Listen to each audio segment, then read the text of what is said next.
If you're seeing a geog error 403, don't worry, because in this video I'm going to walk you through two simple fixes that can usually get things working again fast. This error often happens when your browser has stale account data, old site permissions, or a syncing issue with your GOG session. The good news is that you can try this yourself in just a couple of minutes, and you do not need any advanced tools. If this video helps, make sure to hit like and subscribe for more quick software fixes and tutorials. Alright, let's jump right in.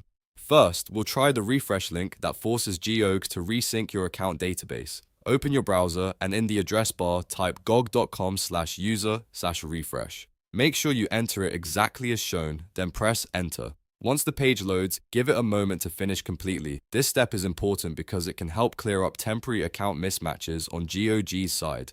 After the page has finished loading, go back to your library page and check whether the error is gone. In many cases, this alone is enough to fix the issue. If you still see the 403 error, the next step is to clear stored site data and permissions in your browser. This helps remove anything broken or outdated that may be blocking access.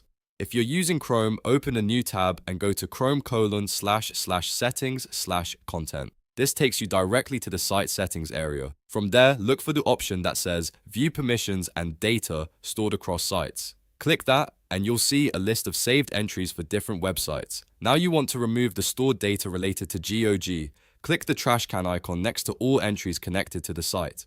This clears permissions, cookies, and site data that may be causing the 403 error. After deleting those entries, close the Settings tab and then reopen GOG in your browser. Sign in again if needed and check your library or store page one more time. A fresh login combined with cleared site data often fixes access problems like this. If the page still doesn't load correctly, try refreshing the browser page, signing out and back in, or testing in a different browser to rule out extension issues. Sometimes ad blockers, privacy extensions, or an aggressive cookie setting can also interfere with access, but in most cases, the two steps in this video are the fastest and safest place to start. So to recap, first use gog.com/user/refresh to force a resync and then clear your browser's stored site permissions and data if needed. That should help resolve the GOG error 403 and get you back into your account. If this tutorial helped, please hit the like button, subscribe for more helpful fixes, and I'll see you in the next video.